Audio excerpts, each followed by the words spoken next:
পেখম রেডিও কলকাতা।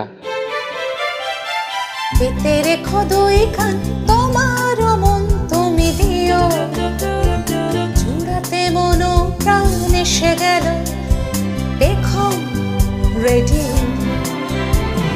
কবিতা কথায় গানে সংলাপী মায়া টানে সকলের আদরণীয় পেখম রেডিও। পেখম রেডিও, পেখম রেডিও। নমস্কার, পেখম রেডিও কলকাতা স্বাগত জানাচ্ছে আপনাকে। পেখম রেডিও মানেই কবিতা, আবৃত্তি, গান, বাজনা, নাটক, গল্প পাঠ, বিষয়ভিত্তিক আলোচনা, বেড়ানোর হদিশ, ছোটদের অনুষ্ঠান, এই সব নিয়ে সম্পূর্ণ পারিবারিক মনোরঞ্জন। পেখম রেডিও। আমি সোমা, পেখম রেডিওয় আপনাদের সকলকে স্বাগত। ছোট ছোট মানুষের ছোট ছোট আশা, কে রাখে খবর তার। গানটি শুনলেই আমরা শিহরিত হই। এমনভাবে কে গাইতে পারে বলুন তো? হ্যাঁ, ঠিকই ধরেছেন, বাংলার স্বর্ণযুগের গানের সেই উজ্জ্বল নক্ষত্র হেমন্ত মুখোপাধ্যায়, যিনি একাধারে সঙ্গীত শিল্পী, সঙ্গীত নির্দেশক ও চলচ্চিত্র প্রযোজক। তাঁর জন্মশতবার্ষিকীতে পেখম রেডিওয় তাঁকে নিয়ে শ্রদ্ধাঞ্জলি, ধ্রুবতারার জন্মদিন। এই মহান শিল্পীকে নিয়ে স্মৃতিচারণ করেছেন বিশিষ্ট বাচিক শিল্পী শ্রী অলোক রায়ঘটক। হারমোনিকার সুরমূর্ছনায় আছেন শ্রী বিনায়ক সেন এবং কণ্ঠসঙ্গীতে আছেন শ্রী শুভাশিস মিত্র ও মৌসুমী ভট্টাচার্য। শ্রদ্ধাঞ্জলি, ধ্রুবতারার জন্মদিন। খিড়কি থেকে সিংহ দুয়ার, এই তোমাদের পৃথিবী, এর বাইরে জগৎ আছে তোমরা মানো না। তোমাদের কোনটা হাসি, কোনটা ব্যথা, কোনটা প্রলাপ, কোনটা কথা তোমরা নিজেই জানো না। এর বাইরে জগৎ আছে তোমরা মানো না, তোমরা নিজেই জানো না। খিড়কি থেকে সিংহ দুয়ার, এই তোমাদের পৃথিবী।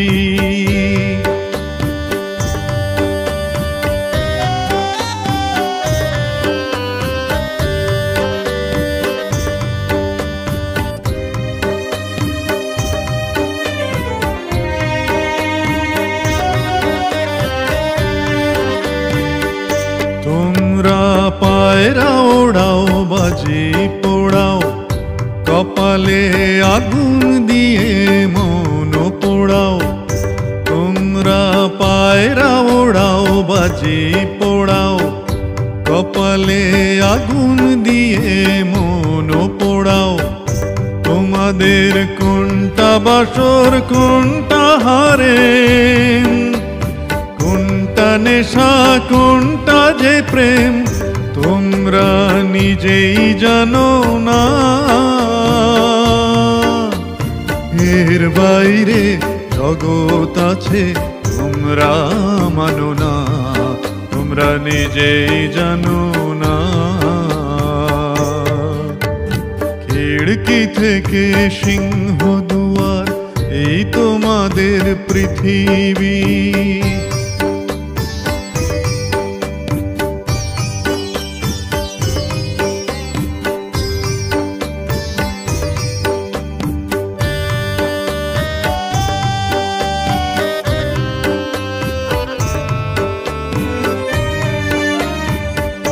জানলার ঝিলমিলিটার পাখি তুলে তোমরা তাকাও শুধু চোখের ভুলে।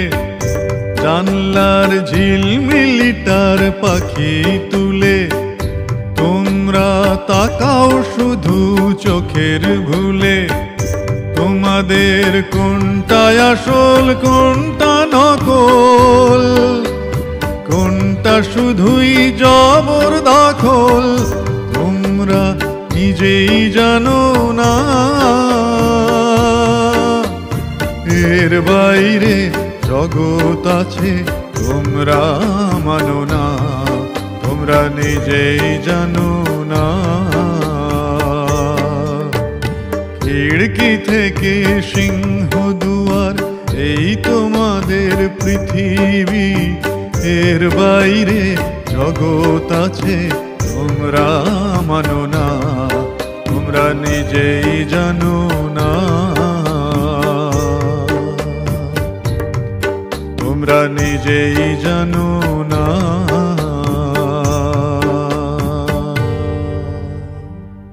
আমি গান শোনাবো একটি আশা নিয়ে, এ গান যেন তোমার ভালো লাগে। সব গায়কের মনের গভীর আকাঙ্ক্ষাখানি ধরা রয়েছে গানটির এই দুই পংক্তির মধ্যে। সকল শিল্পীর পরম শ্রদ্ধার সঙ্গীত জগতের কিংবদন্তি চিরবসন্তের কারিগর হেমন্ত মুখোপাধ্যায় আমাদের শুনিয়েছিলেন এই গান। আজ যার আবির্ভাবের শতবর্ষ পূর্ণ হল।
আজকে একটা বিষম ব্যাপার ঘটেছে।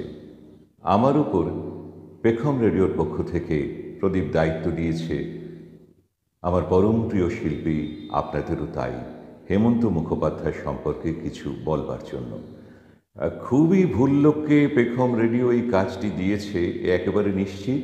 এই কাজে আমার থেকে অযোগ্য আর কেউ নেই, কিন্তু দায়িত্ব যখন দিয়েই ফেলেছে আর ঠেকিয়ে রাখতে পারিনি, তখন তো তা পালন করতেই হবে। তবু বলি, এত বড় মানুষের সৃষ্টি বা প্রতিভা নিয়ে আমার পক্ষে বলা কি সম্ভব? যে কাঠবিড়ালিটি আমরা রামায়ণে পাই, যে লঙ্কার সেতুবন্ধনের জন্য একটি পাথর ঠেলে ঠেলে নিয়ে গিয়ে রামচন্দ্রকে একরকম সহায়তা দিয়েছিল, তার পক্ষে কি বলা সম্ভব শ্রীরামচন্দ্রের মহত্ব নিয়ে? আমারও সেই দশা। তাই বরং এলোমেলো কিছু কথা, সামান্য কিছু কথা, উপকথা, এইসবের কথকতা করা যাক বরং। আর সেই সঙ্গে সঙ্গে যেটা পারবো সেটা হলো আমার আভূমি প্রণাম জানাবো সেই শিল্পীকে, যার আজকে শতবর্ষ পূর্ণ হচ্ছে। নিতান্ত মধ্যবিত্ত একটি পরিবারে স্বপ্ন দেখার দুটি নয়ন মেলে বেড়ে উঠেছেন ভবানীপুরের মিত্র ইনস্টিটিউশনের মেধাবী ছাত্র হেমন্ত মুখোপাধ্যায়। স্কুল লেভেলেই তার বন্ধু ছিলেন সুভাষ মুখোপাধ্যায়, পরবর্তীকালে পদাতিক কবি সুভাষ মুখোপাধ্যায়। স্কুলে মাঝে মাঝে বেঞ্চি বাজিয়ে গান গাইতেন, অপরাধী হিসেবে ধরাও করতেন, শাস্তির ভয়ও থাকত, কিন্তু গান তাকে ছাড়ত না। সুভাষ মুখোপাধ্যায়ের কাছে একদিন বলছেন তিনি, কোনোদিন কি বাংলার ঘরে ঘরে পঙ্কজ কুমার মল্লিকের মতো আমার গানের রেকর্ডও বাজবে? আর ওই একবার মাত্র শুনেই চুম্বকের মতো যে কোনো শিল্পীর যে কোনো গান তার গলায় আটকে নিচ্ছেন তিনি। ভেতরে গানের প্রতি এমন একটা অদ্ভুত টান, অদ্ভুত আকর্ষণ। কিছুদিন যেতে না যেতেই লোকে তার নাম দিল ছোট পঙ্কজ। পাশ করে পড়তে গেলেন ইঞ্জিনিয়ারিং কলেজে, মন বসল না। কি করে বসবে? স্বয়ং মা সরস্বতী তাকে বাসা বদল করিয়ে নিয়ে এলেন সুরের ভুবনে। মাত্র 15 বছর বয়স, আকাশবাণীর রেডিও স্টেশনে তিনি এলেন, গান গাইলেন, বন্ধু সুভাষ মুখোপাধ্যায়ের লেখা একটি গান। 1937 সাল, অর্থাৎ 17 বছর বয়স। নরেশ ভট্টাচার্যের কথায় ও শৈলেশ দাশগুপ্তর সুরে দুটি গান গাইলেন বেসিক রেকর্ডে। গান দুটি হল জানিতে যদি গো তুমি এবং বলো গো বলো মোরে। 1940-এ কমল দাশগুপ্তর সুরে প্রথম প্লেব্যাক করলেন হেমন্ত মুখোপাধ্যায় নিমাই সন্ন্যাস ছায়াছবিতে। ভাবুন, মাত্র 20 বছর বয়সে কত বড় বড় মাইলস্টোন তিনি পেরিয়ে চলে এলেন। রেডিওয়ে গান গাওয়া তখন ছিল স্বপ্নের। সেখান থেকে তিনি প্লেব্যাক সিঙ্গার হলেন এবং মাঝখানে গেয়ে ফেললেন বেসিক রেকর্ডের গান। এলো 1946 সাল। মন্বন্তরের গ্লানি মেখে দ্বিতীয় বিশ্বযুদ্ধ তার কিছুদিন আগেই শেষ হয়েছে। একজন অনামা অখ্যাত কবি সুরকার তার বাড়িতে এলেন, একটি গান দিয়ে অনুরোধ করলেন। প্রথমে কয়েকটি গান শোনালেন, কিন্তু হেমন্তবাবুর পছন্দ হচ্ছে না। তখন একটি গান দিয়ে বললেন, যদি এই গানটা একবার শুনে দেখেন। শুনলেন, পছন্দ হলো, রেকর্ড করে ফেললেন। আমরা শুনলাম সেই গান, কোনো এক গাঁয়ের বধূর কথা তোমায় শোনাই, শোনো রূপকথা নয় সে নয়। সেই দিনই বাঙালি শ্রোতার দরবারে সোনার সিংহাসনের অধীশ্বর হয়ে গেলেন হেমন্ত মুখোপাধ্যায়। রূপকথার গড়লেন এবং রূপকথার রাজপুত্র হয়ে গেলেন। তারপরে হেমন্ত সলিল জুটি জন্ম দিল অজস্র রূপকথার। রানার, পালকির গান, অবাক পৃথিবী, আমি ঝড়ের কাছে রেখে গেলাম, পথে এবার নামো সাথী, পথ হারাবো বলেই এবার, আমায় প্রশ্ন করে নীল ধ্রুব তারা। এই সব অসামান্য গান। হেমন্ত বেসিক রেকর্ডের গান আমাদের সঞ্চয়ের সীমা বাড়িয়েই চলল। সমস্ত বড় সুরকার, সাধারণ মানের সুরকার, বয়সে ছোট, অনুজ, অগ্রজ, সকলের সুরেই গাইতে থাকলেন এবং প্রচুর গান গাইলেন নিজের সুরে। আমাদের চিরকাল মনের মণিকোঠায় রেখে দেওয়ার মতো গান আমার গানের স্বরলিপি লেখা রবে। বনতল ফুলে ফুলে ঢাকা, শান্ত নদীটি, মেঘ কালো, আধার কালো, এই মেঘলা দিনে একলা তোমার আমার কারো মুখে কথা নেই। মনের জানালা ধরে কেন দূরে থাকো, অলির কথা শুনে বকুল হাসে, তারপর তার আর পর নেই। ও আকাশ প্রদীপ জেল না, দুরন্ত ঘূর্ণি ওই লেগেছে পাক, আমিও পথের মতো হারিয়ে যাব। কোন পাখি ধরা দিতে চায় আরো ভালো হতো, আরো আরো আরো অজস্র এমনই গান। কিন্তু এগুলো বলতে থাকলে আর ভালো হতো না, কারণ একটা দিনের একটা অনুষ্ঠান সেটা কয়েক ঘন্টা ধরে চলতে পারত শুধু হেমন্ত মুখোপাধ্যায়ের গানের তালিকা পাঠ করে গেলেই। অগণন গান উপহার দিলেন বসন্তের অগ্রদূত হেমন্ত মুখোপাধ্যায়। এর মধ্যে দিন যাচ্ছে, 1947 সালে অভিযাত্রী ছবিতে প্রথম সঙ্গীত পরিচালকের ভূমিকায় এলেন হেমন্ত মুখোপাধ্যায়। বয়স মাত্র 27 বছর। বয়সকে তোয়াক্কাই করেননি, এত অল্প বয়সে এত সব কাজ করেছেন। তারপর ধারাবাহিকভাবে আমাদের উপহার দিলেন অতুল ঐশ্বর্য। সাপমোচন ছবির সেই সব গান, সুরের আকাশে তুমি জেগো শুকতারা, শোনো বন্ধু শোনো, বা সপ্তপদীর আজও যা সুপার ডুপার হিট এই পথ যদি না শেষ হয়। পথ চলা তো শেষ হয়নি হেমন্ত মুখোপাধ্যায়কে নিয়ে, 100 বছর, এরপরে তো আরও কয়েকশো বছর। তারপর লুকোচুরির সেই গান যা বুকের ভেতরটা মুচড়ে দিয়ে দেয়, মুছে যাওয়া দিনগুলি আমারে যে কিছু ডাকে। কুহকের সেই মন কাড়া গান, বিষ্ণুপ্রিয়া গো আমি চলে যাই তুমি থাকো ঘুমো করে। মরুতীর্থ ইংরাজি আরেক রকমের গান পেলাম, তোমার ভুবনে মাগো এত পাপ একই অভিশাপ, বা পথের ক্লান্তি ভুলে। দ্বীপ জেলে যাইয়ের সেই অমোঘ গান, অন্যতম শ্রেষ্ঠ রোমান্টিক গান সর্বযুগের, এই রাত তোমার আমার। তুলসীদাস ছবিতে 11খানি গান রাখলেন, কিন্তু তার মধ্যে একটি আজও মানুষের খুব প্রিয়, লিখিনি যে লিপিখানি প্রিয় তোমারে। অবাক পৃথিবী সেই ছবিতে ছোটদের জন্য গান গাইলেন, এক যে ছিল দুষ্টু ছেলে মায়ের কথা শুনত না। গরিবের মেয়ের ছবিতে পৃথিবীর গান আকাশ কি মনে রাখে। শুধু একটি বছরের গান, স্বপ্ন জাগানো রাত মাথুরি ছড়ায়, এবং আরও আরও অজস্র ছবিতে সুর করলেন। তার কণ্ঠের গানের উল্লেখের বাইরেও অন্য বহু শিল্পীর গান গাইলেন তিনি। আসলে যে গানগুলোর কথা বললাম সব গানেই হেমন্ত মুখোপাধ্যায়ের কণ্ঠ, কিন্তু একজন শিল্পী সঙ্গীত পরিচালক হয়ে সব গান তো নিজে গাইতে পারেন না। ক্রিকেট টিমের ক্যাপ্টেন যদি একজন বোলার হয়, প্রত্যেকটি ওভারেই তিনি বল করতে পারেন না, সেই রকম তাকেও দায়িত্ব দিতে হতো। যেমন এক্ষেত্রে একটা কথা বলি, হেমন্ত মুখোপাধ্যায় সেই শিল্পী যিনি নিজেকে সম্পূর্ণরূপে পর্যবেক্ষণ করেছেন, আত্মসমীক্ষা করেছেন এবং বুঝতে পেরেছেন কোনটা তার জীবনের প্লাস সাইড, কোনটা মাইনাস। তার গানের মধ্যে দিয়ে তিনি সেগুলো প্রকাশ করেছেন। তিনি সলিল চৌধুরীকে বলতেন যে, সলিল আমার মতো করে গান গড়ো, কায়দা করো না। বলতে পারার অধিকার তার ছিল, এমনই সম্পর্ক ছিল দুটি মানুষের মধ্যে। হেমন্ত মুখোপাধ্যায় যখন সুর করছেন, সমস্ত শিল্পী সেখানে গান গাইছেন। তারই সমসাময়িক সদ্য তারও আমরা শতবর্ষ পেরিয়ে এসেছি সেই অসামান্য শিল্পী মান্না দে, তাকে দিয়েও প্রচুর গান গাইয়েছেন। পারস্পরিক শ্রদ্ধার আসনটা তো পাতা ছিল দুজনারই অন্তরে, তাই ছায়াছবিতে বিশেষ গান গড়েছেন হেমন্ত মান্নাদের জন্য। মান্নাদে নিজেই বলছেন যে হেমন্তবাবু সুরকার হিসেবে ছিলেন অসাধারণ। ওর সুরে আমি প্রথম গেয়েছিলাম দ্বীপ চলে যাই ছবিতে। আপনাদের মনে পড়ছে কোন গান? এমন বন্ধু আর কে আছে তোমার মতো মিস্টার। তারপর গিয়েছিলাম অনেক ছায়াছবিতেই, তার মধ্যে বাঘিনী, জীবন সংঘাত, সুখসারি, জীবন সঙ্গীত, সুখসারি, দুটি মন, ফুলেশ্বরী, শঙ্খবিষ, সাতী, দাদার কীর্তি, কপালকুণ্ডলা, আগমন ইত্যাদি ইত্যাদি অনেক ছবিতে। এবার তিনি বলছেন হেমন্তবাবুর সম্পর্কে যে হেমন্তবাবুর আসল সম্পদ ছিল ওর গানের গলা। আমরা ওই আওয়াজকে বলতাম গোল্ডেন ভয়েস। আমি যখনই হেমন্তবাবুর গান শুনেছি ভেবেছি, আহা হা, যদি ওই রকম একটা গোল্ডেন ভয়েস আমার থাকতো। হেমন্তবাবুর গানে একটা অসাধারণ ডাইমেনশন এনে দিত ওর ওই অসাধারণ গলা। এবং তো ওর সাথে আমাদের পারস্পরিক সম্পর্ক ছিল অত্যন্ত শ্রদ্ধাশীল, পারিবারিক সম্পর্ক খুব ভালো ছিল। হেমন্তবাবু আমায় খুবই ভালোবাসতেন, শ্রদ্ধাও করতেন।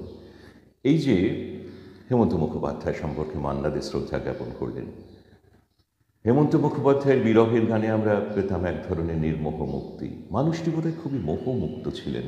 তার অনেক ইন্টারভিউতে আমরা সেই রকম কথা পেয়েছি।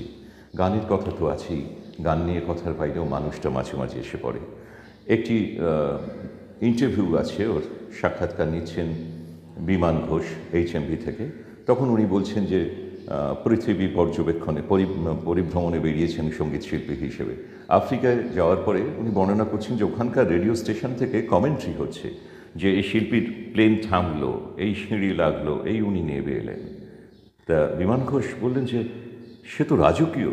হেমন্তবাবু খুব নির্লিপ্ত কণ্ঠে বললেন যে হ্যাঁ রাজকীয়। যে হ্যাঁ রাজকীয় বলে অহং, এটি উনি কখনো দেখাননি। এমন বিনম্র সভ্যতা, অদ্ভুত একটা আচরণ ছিল, অথচ আত্মমর্যাদা বোধ এবং অত্যন্ত প্রত্যয় তার নিজের গান সম্পর্কে, তার শিক্ষা দীক্ষা, গানের শিক্ষা দীক্ষা সম্পর্কে। কখনো বলতেন যে আমার 17 দিন ফাংশন নেই তো 17 দিন কোনো রেয়াজ করিনি, 17 দিন মধ্যে হারমোনিয়াম ছুঁইনি। ঈশ্বর তাকে ভরে দিয়েছিলেন, সেটাও উনি বলতেন বারবার যে যা গাই ঈশ্বর আমাকে দিয়েছেন, আর আপনাদের ভালোবাসা পেয়েছি। যতদিন আপনারা এমন করে ভালোবাসবেন ততদিন গানটি গাইতে পারবো। এই একটা অদ্ভুত জায়গায় তিনি বারবার নিজেকে বলতেন যে গানের জায়গাটা আমার আপনাদের ভালোবাসা এবং ঈশ্বরের আশীর্বাদ। আষাঢ় শ্রাবণ মানে না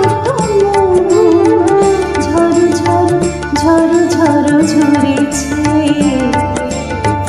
তোমাকে আমার মনে পড়েছে, তোমাকে আমার মনে পড়েছে।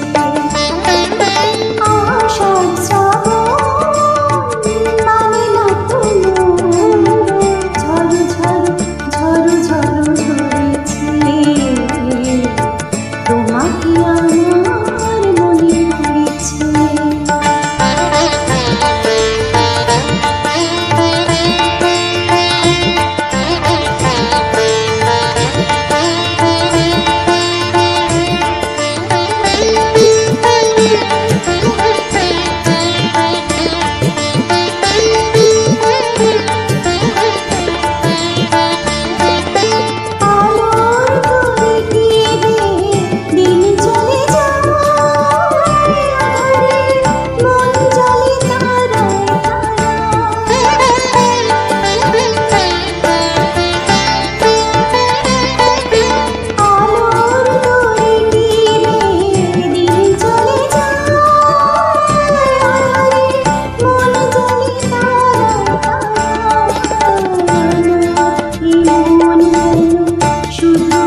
ডাকো, শুধু আড়াল রাখো। কে তুমি আমায় ডাকো, কেন দূরে থাকো, শুধু আড়াল রাখো। কে তুমি আমায় ডাকো, কেন দূরে থাকো।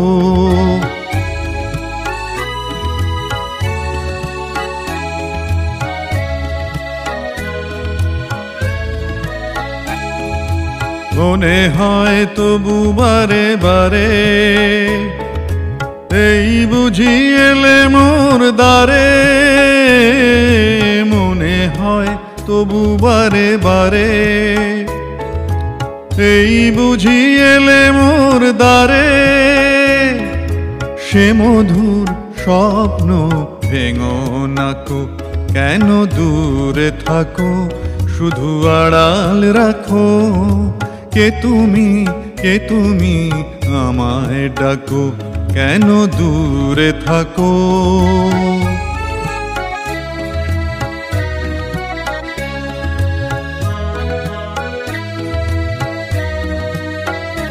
ভাবে মাধবী সুরভিতার বিলায়ে, যাবে মধুপের সুরে সুরে মিলায়ে।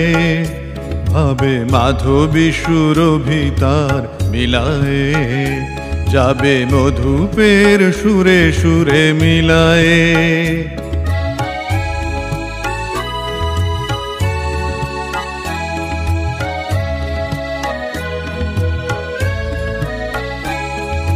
তোমারি ধ্যানে ক্ষণে ক্ষণে,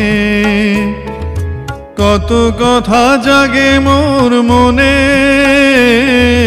তোমারি ধ্যানে ক্ষণে ক্ষণে,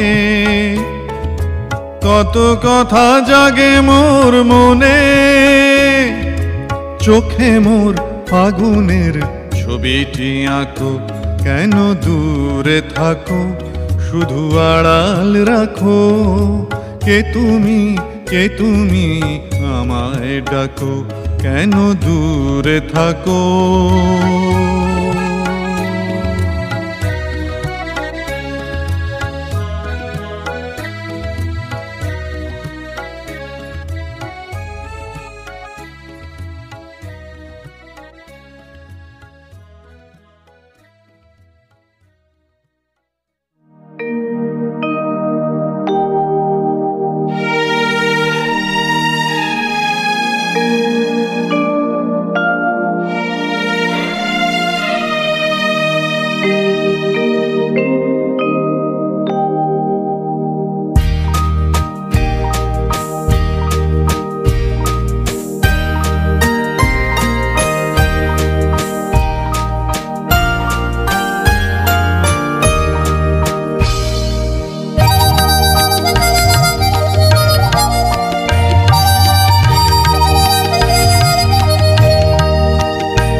যে রবীন্দ্রনাথের গান, অমন যে রবীন্দ্রনাথ, তিনিও তো আশ্রমিক আভিজাত্য থেকে মধ্যবিত্তের গ্রামোফোন রেকর্ড আর পাড়ার জলসায় ঠাঁই পেলেন ধুতি শার্ট পরা সুপুরুষ মানুষটির কিন্নর কণ্ঠে।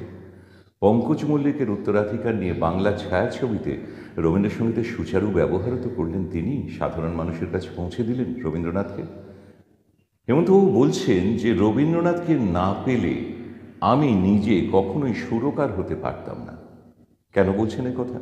তিনি আবারও বলছেন যে রবীন্দ্রনাথের গানের বাণী কয়েকবার পড়লেই আমার মনের মধ্যে সুরের একটা আদল আসে, আভাস আসে, আর তারপরে যখন ওই অচেনা গানটি শুনি দেখি আমার ভাবনার সঙ্গে সুরটি প্রায়শই মিলে যায়। আমিও ঠিক সেইভাবেই একটি গানের বাণী পড়তে পড়তে, বারবার পড়তে পড়তে ওই সুরটি পেয়ে যাই। আমার সব গানই সেইভাবেই তৈরি হয়েছে। এটা একটা ব্যাপার। তার পাশাপাশি এ তো গেল সুর করা এবং সেখানে রবীন্দ্রনাথের কাছে তার ঋণ স্বীকার। কিন্তু আমরা যদি একটু দেখি যে রবীন্দ্র গীতিনাট্যে যেমন করে হেমন্ত মুখোপাধ্যায়কে পেয়েছি, রবীন্দ্রসঙ্গীতের জগতে তো শিল্পীর কখনো অভাব পড়েনি, অসামান্য শিল্পীরা সব গান গেয়ে গেছেন, কিন্তু তাতেও রবীন্দ্র গীতিনাট্যে হেমন্ত মুখোপাধ্যায়ের কণ্ঠে সমস্ত চরিত্রগুলো অসামান্য উচ্চতা পেয়ে গেছে। তেমনটি কিন্তু আমি জানি না, ভিন্ন মত থাকতেই পারে, থাকা উচিতও, কিন্তু আমার মনে হয়েছে আর কাউকে তেমনভাবে ভাবতে পারিনি ওই জায়গায়। বাল্মীকি প্রতিভায় বাল্মীকি, শ্যামায় বজ্রসেন, সাপমোচনের অরুণেশ্বর, চিত্রাঙ্গদায় অর্জুন, চণ্ডালিকার আনন্দ, কখনো কোনো বিকল্প খুঁজে পাইনি। লতা মঙ্গেশকর সমস্ত ভারতবাসীর কাছে যিনি পরম শ্রদ্ধা, শিল্পীদের কাছে যিনি পরম শ্রদ্ধা, তাকে দিয়ে প্রথম বাংলা গান গাওয়ালেন, সেটি রবীন্দ্রসঙ্গীত নিজের ট্রেনিংয়ে। অজস্র রবীন্দ্রসঙ্গীত নিজেই গেয়ে রেখে গেছেন। ছায়াছবিতে সঙ্গীত পরিচালনা করতে গিয়ে রবীন্দ্রনাথের গানের সুচারু আরোপ করেছেন। সেই জন্য একটা অদ্ভুত ব্যাপার যে অভিজাত সমাজের বাইরেও এক সর্বজনীন আবেদন তৈরি করেছেন রবীন্দ্রসঙ্গীতের। সকলের মুখে মুখে তাই ফিরত যে আমরা দেখেছি যে একলা পথের পথিক হেঁটে যাচ্ছে কোনো একটা সাধারণ মানুষ, তিনিও গাইতে গাইতে যাচ্ছেন গুনগুন করতে করতে, চরণ ধরিতে দিও গো আমারে নিও না সরায়, বা এই করেছো ভালো, দাদার কীর্তির সেই সুপারহিট করিয়ে দেওয়া রবীন্দ্রনাথের গান। এই জায়গাগুলোতে যখন আমরা পৌঁছই তখনই কীরকম আশ্চর্য লাগে যে আমরা তার আগে রবীন্দ্রনাথকে, পঙ্কজ মল্লিক অনেক চেষ্টা করেছেন এবং তার আগে এমন করে জনমানুষে রবীন্দ্রনাথকে ছড়িয়ে দেওয়ার চেষ্টা কতটা কি বলবো চূড়ান্ত ফলাফল দিয়েছিল আমরা সেটা জানি না। এমন একজন পরিপূর্ণ বাঙালি যার চেহারায় ওই রকম রূপবান মানুষ, ওই উচ্চতা, ওই রং, ওর সঙ্গে চিরকালের বাঙালির বৈশিষ্ট্য, এমন একটি স্টাইল স্টেটমেন্ট তৈরি করলেন, বাংলা শার্ট হাতা গুটিয়ে পরা আর ধুতি পায়ে চটি। সেটা সবারই পছন্দের হয়ে গেল। তার সমসাময়িক বা তার ঠিক পরে পরেই যে সমস্ত শিল্পীরা এলেন তাদেরও দেখলাম ওই বাংলা শার্ট ধুতি পরে মঞ্চে আসতে। দ্বিজেন মুখোপাধ্যায়, সেই সময় মানবেন্দ্র মুখোপাধ্যায়, শৈলেন মুখোপাধ্যায়, তরুণ বন্দ্যোপাধ্যায়, সতীনাথ মুখোপাধ্যায়, এরা সকলেই সেই পোশাক পরেই আসতেন মঞ্চে। এটা একটা খুব ভালো লাগার জায়গা যে একটা স্টাইল স্টেটমেন্ট গড়ে তুললেন হেমন্ত মুখোপাধ্যায়, আর সবাই সেটা মেনে নিলেন। আসলে সকলের প্রবল শ্রদ্ধা ছিল এই হেমন্ত মুখোপাধ্যায়ের ওপরে। মানবেন্দ্র মুখোপাধ্যায়ের কাছে একটা ঘটনা শুনেছি যে উনি একটি অনুষ্ঠানে গান গাইতে যাবেন, উদ্যোক্তারা এসে তাঁকে বলছেন যে মানবদা গাইতে হবে। তো উনি বারবার বলছেন যে কি এই টাকায় কী করে গাইব। তখন ছেলেগুলো হঠাৎ বলে উঠেছে, দাদা আপনি রাজি হচ্ছেন না, হেমন্তদা রাজি হয়েছেন, এই টাকাতেই উনি গান গাইবেন। শুনে মানবদা অত্যন্ত ক্ষিপ্ত হয়ে উঠলেন, বললেন কি বলছিস, হেমন্তদা এই টাকায় গাইবে আর তোরা ওই টাকাই আমায় দিতে চাইছিস, আমাকে অন্তত 1 টাকা কম হলেও দিবি রে, উনি হেমন্ত মুখোপাধ্যায়। তা এই যে একই জগতের মানুষের যখন এই রকম অদ্ভুত রকমের শ্রদ্ধা, প্রতিটি শিল্পী তাকে এইভাবে শ্রদ্ধা জানাচ্ছে, তা এই জায়গাটা আমরা ভাবতে পারি না যে কজন শিল্পী এটাকে অর্জন করতে পেরেছিলেন বা পারেন আজকে।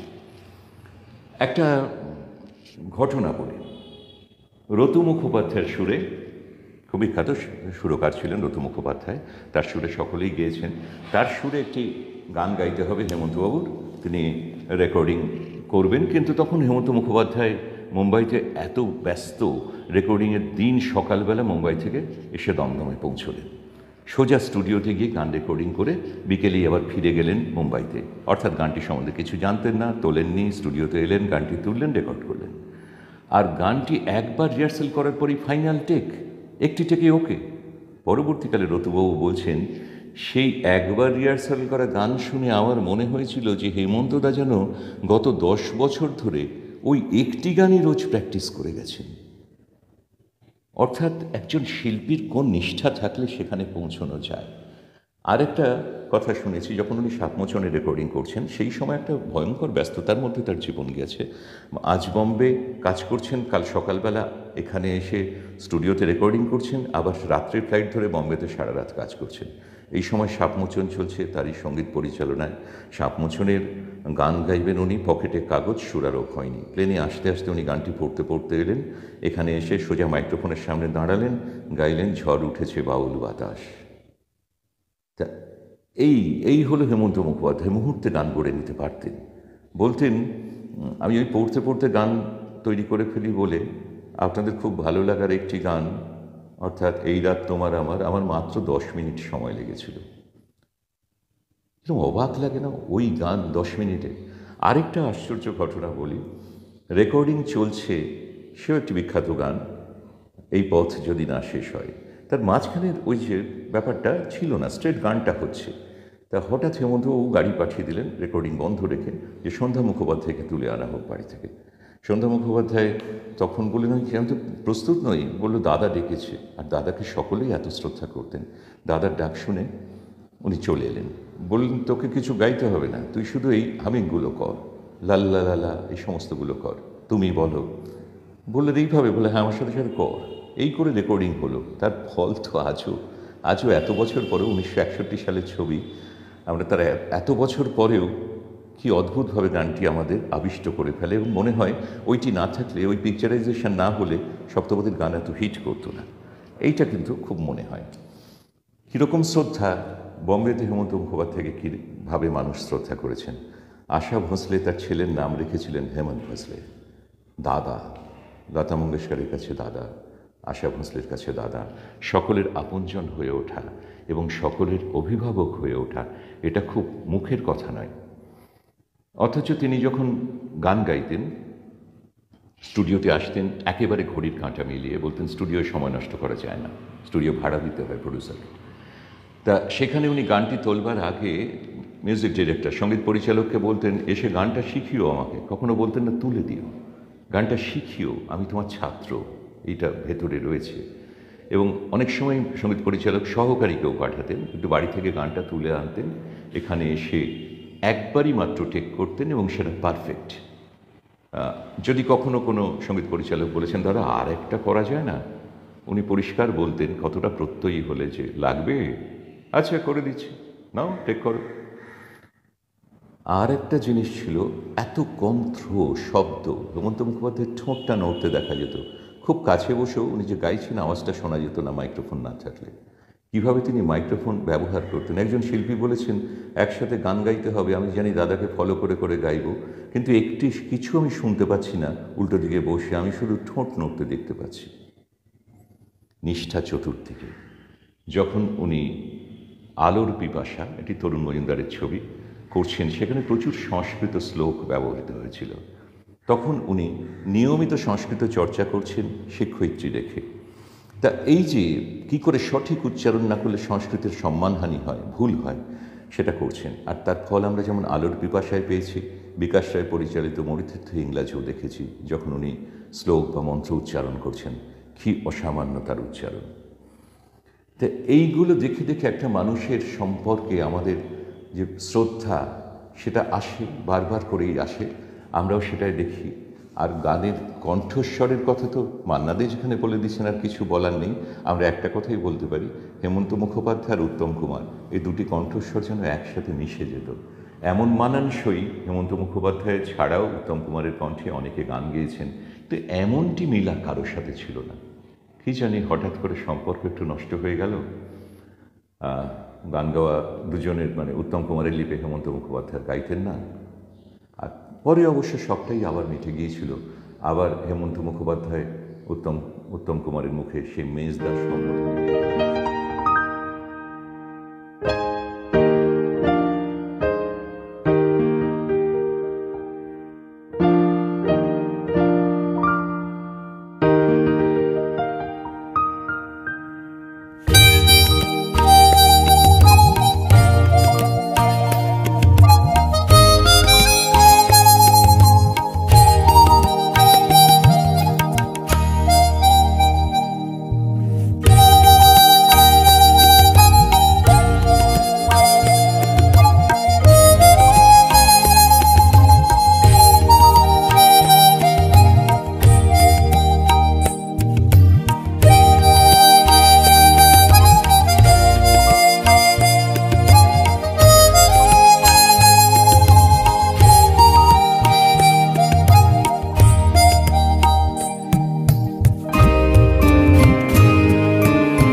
সময়বোধ অসাধারণ। তিনি একটা ফাংশন থেকে আবার গিয়ে ট্রেন ধরে তিনি যাবেন কোথাও অনুষ্ঠান করতে, সেখানে গাইতে বসলেন, ঘড়ির দিকে নজর রেখে শেষ করলেন, পৌঁছলেন ট্রেন ছাড়বার 2 মিনিট আগে, ঠিক ট্রেনে উঠে পড়লেন। এত কিছুর পাশাপাশি তিনি তো আরও অনেক কিছু করেছেন। তার আগে আমাদের দেখাশোনার জগৎ থেকে একটা গল্প বলি, ফাংশনের কথা বলি। আমরা হেমন্ত মুখোপাধ্যায় ফাংশনে আসতেন, সেটা একটা অদ্ভুত ব্যাপার। আমরা সকলেই জানি যারা হেমন্তবাবুকে ফাংশনে দেখেছি মঞ্চে, তিনি খুব কম যন্ত্রণার সঙ্গ ব্যবহার করতেন। তা সেই মঞ্চে হেমন্ত মুখোপাধ্যায় ঘড়ির কাঁটা ধরে সঠিক সময়ে পৌঁছে যেতেন, আয়োজকদের নিশ্চিন্ত করতেন পৌঁছে। 50-60-এর দশকে বাংলা গানের ম্যাটিনি আইডল ধুতি ও বাংলা শার্টের সেই হেমন্ত মুখোপাধ্যায় প্রভূত করতালির মধ্য দিয়ে তো মঞ্চে এলেন, কিন্তু ধীর, শান্ত, উচ্ছ্বাসী। পরপর 10, 12, 15টা গান গাইলেন, কিভাবে গাইলেন? একেবারে রেকর্ডের সময়সীমার মধ্যে। রেকর্ডের 3.5 মিনিট, উনি গানটিও গাইছেন 3.5 মিনিট মঞ্চে, বাড়তি কোনো রিপিটেশন নেই। দর্শকের প্রবল উল্লাসধ্বনি, তার মধ্য দিয়ে হাসি মুখে খুব নম্র ভঙ্গিতে মঞ্চ থেকে নেমে চলে গেলেন। এই নেমে যাওয়ার পর একবার একটা ঘটনা ঘটেছিল। জনগণের হৃদয়কে মথিত করে তো হেমন্তবাবু মঞ্চ থেকে নেমে গেছেন, আর ওই মঞ্চের পেছনে হঠাৎ একজন অতি বৃদ্ধা মানুষ এসে তার হাতে একটি ঠোঙা দিলেন। হেমন্তবাবু তাকিয়ে আছেন, স্মিত হাসি, বললেন, নারকলের নাড়ু এনেছি তোমার জন্য। তারপরে সে বৃদ্ধা বললেন যে, বাবা, আমি কত দূর থেকে কত কষ্ট করে তোমার গান শুনতে এসেছি, কিন্তু তুমি তো আমার প্রিয় গানটি শোনালে না। হেমন্তবাবু জানতে চাইলেন কী গান। শুনলেন কথা, সঙ্গে সঙ্গে মঞ্চে উঠতে গেলেন। মঞ্চ ইতিমধ্যেই পরবর্তী শিল্পীর জন্য প্রস্তুত, তার নাম ঘোষণা হয়ে গেছে, কিন্তু তিনি উঠে অনুরোধ করলেন যে একটি গান গাইবার সুযোগ দিন। মঞ্চে উঠে বললেন যে, আমার এক মা আমার কাছে একটি গান শুনতে চেয়েছেন, আপনাদের সকলের অনুমতি নিয়ে আমি গানটি গাইছি। তিনি গাইলেন, বিষ্ণুপ্রিয়া গো আমি চলে যাই, সেই কুহক ছায়াছবির গান। তিনি যেখানেই যেতেন সকলের শ্রদ্ধা আদায় করে নিতেন।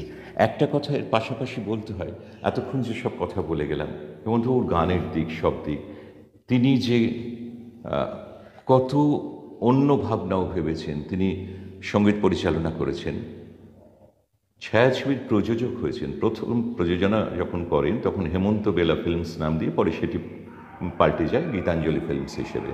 তার প্রথম ছবি হয়, তখন মৃণাল সেনের হাতে তেমন কাজ নেই, মৃণালবাবুকে দিয়ে তিনি ছবি করালেন আমন্ত্রণ জানিয়ে, নীল আকাশের নিচে। তার সঙ্গীত পরিচালনার পাশাপাশি তিনি চলচ্চিত্র প্রযোজনায় এলেন, অত্যন্ত সাকসেসফুল। এবং যে কথাটা বলা হয়নি, একটা বিরাট কথা, সেই কথাটা হলো গিয়ে যে হেমন্ত মুখোপাধ্যায় যখন বম্বেতে গেলেন, প্রথম আনন্দমঠ ছায়াছবিতে গাইলেন, তার পরবর্তীতে তিনি সঙ্গীত পরিচালনায় এলেন যখন, সেই 1954 সালে, 52 সালে আনন্দমঠে, 54 সালে নাগিন ছায়াছবি সুপার ডুপার হিট। তারপরে তিনি ওখানে প্রতিষ্ঠিত হলেন হেমন্ত কুমার, বম্বের হেমন্ত কুমার এবং কলকাতার হেমন্ত মুখোপাধ্যায় একের পর এক ছবি করছেন। 1962 সালে তিনি তার প্রযোজিত ছবি 20 সাল বাদ, তিনি সেখানে প্রতিষ্ঠা করলেন বম্বেতে নিয়ে গিয়ে বিশ্বজিৎকে। বিশ্বজিৎ তখন কলকাতার নায়ক, কিন্তু বম্বের নায়ক বানালেন তাকে। বিশ্বজিতের প্রথম মুম্বাইয়ের ছবি হলো। তা এই যে এত সমস্ত কাজ, প্রতিনিয়ত কাজের মধ্যে ডুবে থাকা, রবীন্দ্রনাথের গান এসব গাইতে গাইতে তিনি শরীরটা হারাতে শুরু করেছিলেন অনেক দিন ধরেই। বয়সের যে পরিণতি পাওয়ার কথা ছিল এত বড় শিল্পীর, যাকে আমরা অনেককাল পেতে পারতাম, মান্নাবাবুকে যেমন পেয়েছি, হেমন্তবাবুকে পাইনি।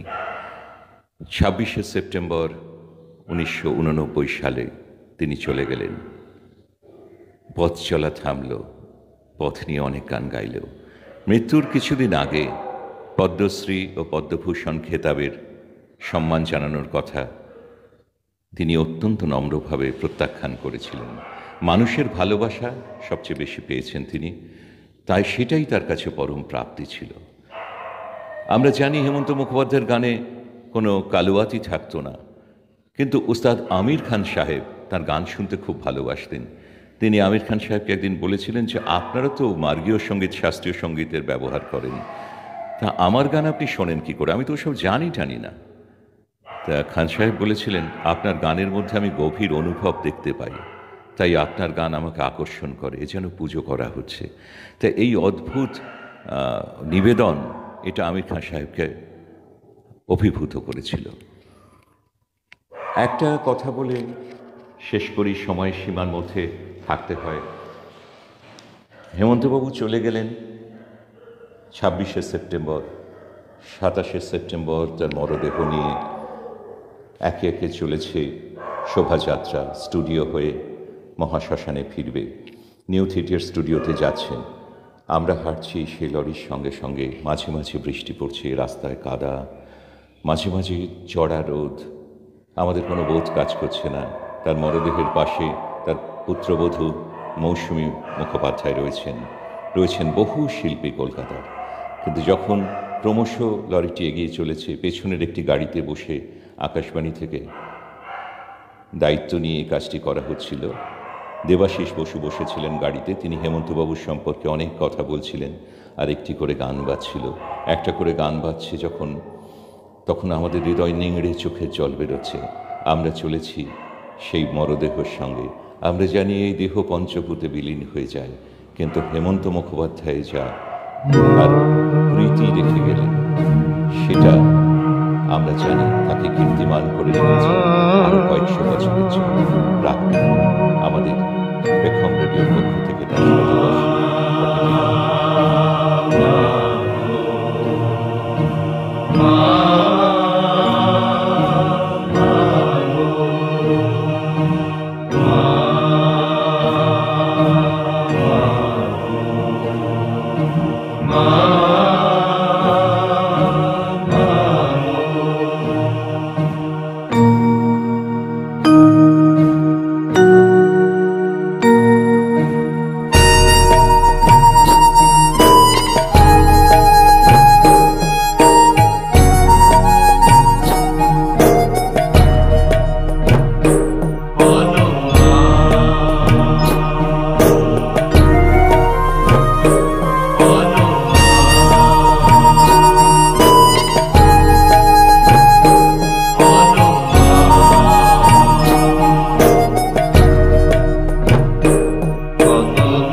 আপনি শুনছেন পেখম রেডিও কলকাতা। পেখম রেডিও মানেই সম্পূর্ণ সাংস্কৃতিক মনোরঞ্জন। সঙ্গে থাকুন, শুনতে থাকুন।